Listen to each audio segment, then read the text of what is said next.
Hello friends, welcome to my YouTube channel. आज की class में हम डिस्कस करेंगे application of first law of thermodynamics to non flow process और close system. Non flow process देख लेते हैं क्या होती है। इस प्रोसेस के अंदर यानी कि नॉन फ्लो प्रोसेस के अंदर जो वर्किंग सब्सटेंस रहेगा वो सिस्टम के अंदर ही रहेगा, यानी कि जो सिस्टम रहेगा वो क्लोज सिस्टम रहेगा। क्लोज सिस्टम क्या होता है? जिसमें कि हमारा जो वर्किंग सब्सटेंस है वो सिस्टम की बाउंड्री को क्रॉस नहीं करेगा, लेकिन हीट एंड वर्क करेगा बाउंड्रीज को। हीट एंड वर्क क्रॉस कर सकता है बाउंड्रीज को। ये था non flow process. Non flow process जो है क्लोज सिस्टम के लिए है तो ये इरिवर्सिबल हो सकती है और रिवर्सिबल हो सकती है। रिवर्सिबल हो सकती है और इरिवर्सिबल हो सकती है। एप्लीकेशंस कैसी हैं?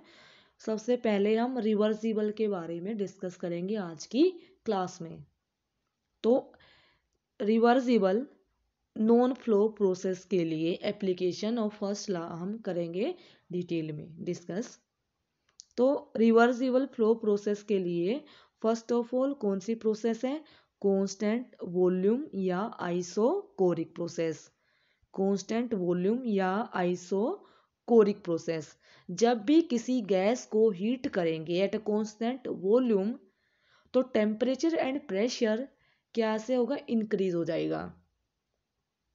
और हमने क्या किया है? बाउंड्री को मूव नहीं करवाया है, यानी कि सिस्टम की बाउंड्रीज है वो स्टेशनरी यानी कि उसी पोजीशन पे रहने वाली है, जिसकी वजह से क्या होगा? ना तो वर्क हम सिस्टम पे कर सकते हैं और ना ही सिस्टम का दे सकता है हमें वर्क। तो जो सिस्टम जो सिस्टम है, हीट एडिशन जो होगी वो कांस्टेंट वॉल्यूम पे होगी और जो हीट स्टोर होगी ना तो काम मिल रहा है ना दे रहे हैं, तो कहाँ यूज होगा ये? इंटरनल एनर्जी को इंक्रीज करने के लिए, यानी कि ओनली जो इंटरनल एनर्जी है सिस्टम की उसको इंक्रीज करने के लिए। तो हमने कंसीडर किया है mkg मास ऑफ गैस, जिसको हमने कांस्टेंट वॉल्यूम पे हीट करवाया है। इनिशियल स्टेट मान लिया 1 है और फाइनल स्टेट को मान लिया 2 है, और फर्स्ट लॉ ऑफ थर्मोडायनेमिक्स लगा के देखते हैं क्या रिजल्ट आता है। तो देखिए, mkg मास को हमने कांस्टेंट वॉल्यूम पे हीट करवाया है और बाउंड्री इमूवेबल है, यानी कि बाउंड्री मूव नहीं कर रही है, फिक्स्ड पोजीशन पे है। तो हीट सप्लाई किया एट ए कांस्टेंट वॉल्यूम, तो जो सिस्टम है इससे कोई वर्क नहीं मिला है और ना ही इस पे कुछ काम हुआ है। तो ओनली क्या हुआ है? इसकी जो गैस है इसकी इंटरनल एनर्जी इंक्रीज हुई है, और ये पीवी डायग्राम में शो रखा है, यानी कि पीवी डायग्राम में ये प्रेशर, ये वॉल्यूम। वॉल्यूम कांस्टेंट रहेगी तो क्या रहेगी? एक स्ट्रेट लाइन में होगी।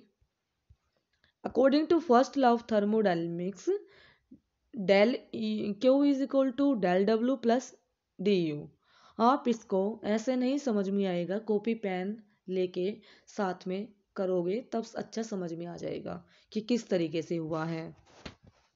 क्योंकि जो ये तो इजी है, लेकिन जो कांस्टेंट टेम्परेचर प्रोसेस और बाकी प्रोसेस के लिए करेंगे तो उसमें क्लियरिटी नहीं आ पाएगी आपकी। तो कॉपी पेन लेके आप इसको कर सकते हो किस तरीके से आया है। तो first law of thermodynamics according, क्योंकि हमने किया था पिछली क्लास में, ठीक है, ये होता है।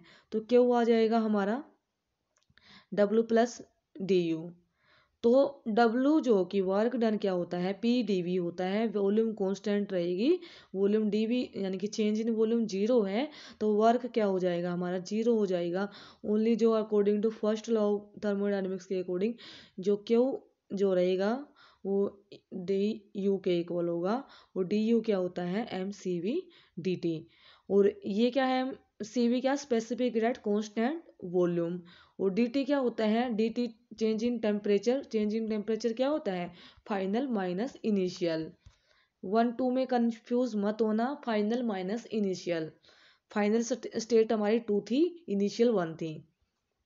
तो ये जो इक्वेशन है, जब CV इंडिपेंडेंट है टेम्परेचर का, तब अच्छे से यूज़ होती है। लेकिन कई बार क्या होता है, जो स्पेसिफिक रेट कांस्टेंट वॉल्यूम जो कि टेम्परेचर का फंक्शन होती है, तो उस केस में हम इस तरीके से लिख सकते हैं। यानी कि टेम्परेचर के साथ में CV का भी चेंज हो, तो उसके लिए हम इस तरीके से लिख सकते हैं। देन आता है कांस्टेंट प्रेशर प्रोसेस या आइसोबारिक प्रोसेस के लिए। जो प्रेशर कांस्टेंट रखेंगे हम किसी भी सिस्टम का, तो मूवमेंट है बाउंड्रीज का वो भी होगा, क्योंकि वॉल्यूम चेंज होगी। तो इस तरीके से हमने बाउंड्री को मूव करना है और हीट सप्लाई करनी है गैस की, जो कि इंटरनल एनर्जी को भी इंक्रीज करेगी और कुछ एक्सटर्नल काम भी मिलेगा। हम मान लेते हैं कि mkg गैस है, जिसको हमने सिस्टम के अंदर फिल किया है। ये हमारा सिस्टम है जिसके अंदर गैस भरी हुई है, और उसके बाद हमने क्या किया, हीट सप्लाई किया है। और इसकी बाउंड्रीज को हमने फिक्स नहीं किया है, जो कि मूव कर रही है, यानी कि वेट रख दिया है। वेट को लिफ्ट करने के लिए यूज हो रहा है। जैसे ही हमने हीट सप्लाई किया, तो बाउंड इसमें इंक्रीज हो जाएगा प्रेशर, तो क्या हो जाएगा, वेट लिफ्ट होगा। वेट लिफ्ट की वजह से क्या हो जाएगा, फाइनल पोजीशन ये यहाँ पर पहुंच जाएगा। ये हमारी इनिशियल पोजीशन थी। तो हमने क्या किया है, कांस्टेंट प्रेशर पे हीट सप्लाई किया है। हमारी 1 से 2 प्रोसेस जो रहेगी वो कांस्टेंट प्रेशर प्रोसेस है। तो according to first law of thermodynamics अगर लगा रहे हैं हम, तो del Q is equal to del W plus D V. तो ये डेल डब्ल्यू आ जाएगा पी डीवी के, क्योंकि पी डीवी होता है। और इंटर जो वर्क डन हुआ है वो क्या है कि डेल डब्ल्यू को हम करेंगे 1 to 2 प्रोसेस के लिए, तो ये आ जाएगा पी डीवी। और पी कांस्टेंट, क्योंकि डीवी चेंज हो रहा है, तो क्या आ जाएगा, W1 से 2 क्या आ जाएगा, पी V2 - V1। और पी वी होता है MRT के इक्वल, तो ये आ जाएगा P की जगह MRT, MR लिखेंगे, और डेल वी जो है डेल टी, तो ये क्या है T2 - T1, final minus initial, ये फाइनल माइनस इनिशियल।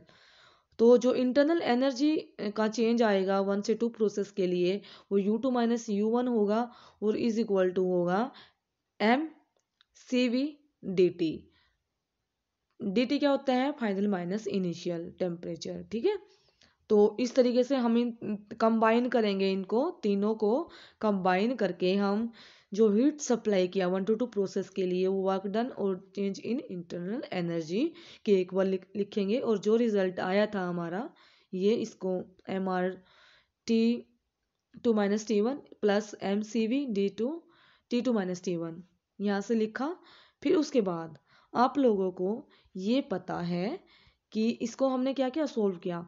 यहाँ पे हमने इसको m को कांस्टेंट ले लिया, यहाँ पे बाहर ले लिया। ठीक है, इन दोनों उसके लिए, तो ये टेम्परेचर T2 - T1 ये आ जाएगा। और इसको हमने अलग से लिख लिया, क्योंकि ये हमारा बच जाएगा, CV प्लस R बच जाएगा। इसको आप कॉपी पेन लेके करोगे खुद से तो क्लियर हो जाएगा। क्या किया है, ये था हमारे पास में, इसको क्योंकि ये दोनों में कॉमन है, तो इसको बाहर लिया है, इसको इस साइड लिख लिया। और ये R प्लस CV आ जाएगा हमारा, इसको हमने अलग से लिख लिया। ठीक है, और हमें पता है CP - CV R के इक्वल होता है, तो CV plus R is equal to CP हो जाएगा, क्योंकि इसको इस तरफ लेके जाएंगे, और इसको CP भी लिख सकते हैं हम। तो क्या आ जाएगा हमारा टोटल MCP dt। तो इस तरीके से हम जो हमारा हीट सप्लाई हुआ है उसको हम MCP dt भी लिख सकते हैं। तो जो हमें और दूसरा क्या है, हमें ये पता है एंथैल्पी, चेंज इन एंथैल्पी क्या होती है, MCP dt के इक्वल होती है। तो ये क्या रिजल्ट आया इससे, कि जो कांस्टेंट जो प्रेशर प्रोसेस है वो इक्वल टू होती है चेंज इन एंथैल्पी। कांस्टेंट प्रेशर प्रोसेस होती है चेंज इन एंथैल्पी के इक्वल, क्योंकि ये इसके बराबर है, इक्वल है MCP dt। और dt क्या होता है, change in temperature final minus initial. Then आता है कांस्टेंट टेम्परेचर प्रोसेस, और दूसरा नाम क्या है इसका, इसको थर्मल प्रोसेस। कांस्टेंट अगर टेम्परेचर किसी प्रोसेस का है तो आइसोथर्मल बोलते हैं, यानी कि आइसोथर्मल कांस्टेंट टेम्परेचर। जब भी वर्किंग सब्सटेंस रहेगा किसी भी सिलेंडर में या किसी भी उसमें, तो एक्सपेंड करेगा हाई प्रेशर से लो प्रेशर तक, तो टेम्परेचर डिक्रीज होगा ही होगा। लेकिन आइसोथर्मल का नाम ही यही है कि हमें टेम्परेचर को कांस्टेंट रखना है, यानी कि टेम्परेचर में चेंज नहीं आना चाहिए। तो क्या होगा, जब भी एक्सपेंड होगा या फिर कंप्रेस होगा सब्सटेंस, जो हमारा वर्किंग सब्सटेंस है, तो उस दौरान हमें हीट को कांस्टेंट, टेम्परेचर को कांस्टेंट रखना होगा। और टेम्परेचर को कांस्टेंट रखने के लिए या तो हमें हीट सप्लाई करनी पड़ेगी या हीट को रिजेक्ट करना पड़ेगा, क्योंकि हमें टेम्परेचर को कांस्टेंट रखना है। तो देखो हम किस तरीके से करते हैं। जब भी हमारा जो सिस्टम है, जब भी हमारा आइसोथर्मल प्रोसेस को बनाना है हमें, तो जो कंप्रेशन हुआ, कंप्रेशन के दौरान टेम्परेचर इंक्रीज हो जाएगा। तो इंक्रीज हो रहा है टेम्परेचर, तो हमें हीट को रिजेक्ट करना पड़ेगा सराउंडिंग में। और जैसे ही जो ये क्या हमारी कंप्रेशन, तो टेम्परेचर को रिजेक्ट, हीट को रिजेक्ट करना पड़ेगा। और एक्सपेंशन के दौरान क्या करना पड़ेगा, हीट सप्लाई करनी पड़ेगी सिस्टम के अंदर, तभी हम कांस्टेंट टेम्परेचर प्रोसेस कर पाएंगे अचीव। तो हमने ऐसे मान लिया कि जो हमारा सिस्टम है mkg मास है, उसको हम आइसोथर्मल प्रोसेस के लिए कर रहे हैं कंसीडर। तो हीट सप्लाई किया, पिस्टन मूव करेगा, ठीक है। तो एक्सपेंशन एंड कंप्रेशन के दौरान हमें देखना पड़ेगा, एक्सपेंशन के दौरान हमें हीट सप्लाई करना पड़ेगा, क्योंकि हाई प्रेशर से लो प्रेशर एक्सपेंड हो रहा है, तो टेम्परेचर इंक्रीज होगा, डिक्रीज होगा। डिक्रीज होने की वजह से हमें हीट को सप्लाई करना पड़ेगा। और जब कंप्रेशन हुआ तो टेम्परेचर इंक्रीज होगा, और इंक्रीज होने की वजह से हमें हीट को रिजेक्ट करना पड़ेगा, क्योंकि हमें कांस्टेंट रखना टेम्परेचर। तो इस तरीके से according to first law of thermodynamics लगा रहे हैं। तो क्या हो जाएगा, ये कंप्लीट कंबाइंड प्रोसेस के लिए है। और डेल डब्ल्यू क्या होता है, पी डी वी के इक्वल होता है। और पी डी वी हम कैसे निकालेंगे, इंटीग्रेट करेंगे ऐसे, ठीक है, 1 से 2 प्रोसेस के लिए। और P V is equal to constant होता है इस प्रोसेस के लिए, आइसोथर्मल प्रोसेस के लिए क्या होता है, P V is equal to constant. P आ जाएगा क्या, सी डिवाइडेड बाई वी। तो इसको यहाँ पे पी की जगह पे क्या लिखेंगे, सी डिवाइडेड बाई वी लिखेंगे। अब साथ के साथ करते जाना इसको। पी की जगह क्या लिखा, सी डिवाइडेड बाई वी, तो ये आ जाएगा डी वी। तो ये क्या आ जाएगा, D V by V into C, ये जो यहाँ पे आया है, ठीक है। तो इसको डी वी बाई वी को इंटीग्रेट करेंगे, सी को कांस्टेंट बाहर रख लेंगे, तो ये क्या आ जाएगा, log ई वी 1 से 2 प्रोसेस के लिए। और ये log वी को हम सोल्व करेंगे तो क्या आ जाएगा, log E V two by V one, ठीक है।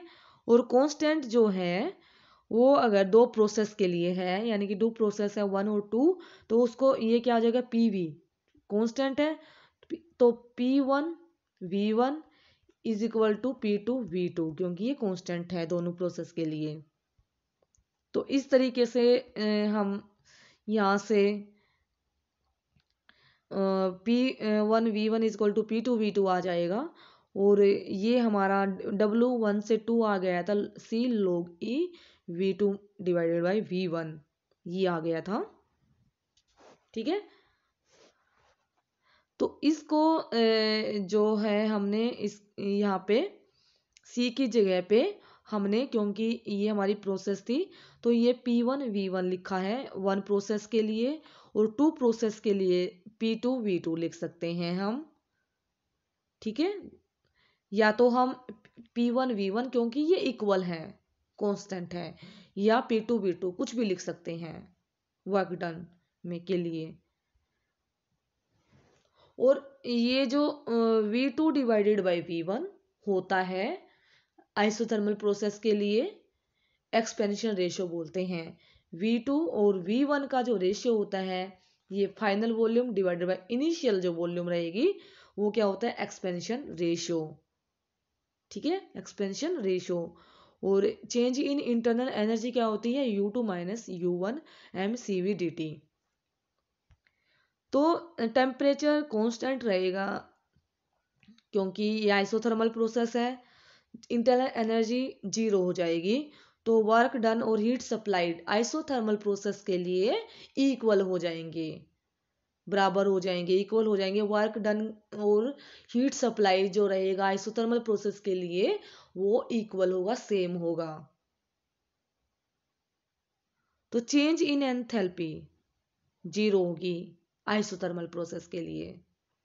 और ये जो वर्क डन और हीट सप्लाई की जो वैल्यू आएगी P1V1 log E V2/V1, या जो P1V1 कांस्टेंट है तो P2V2 भी आ सकता है।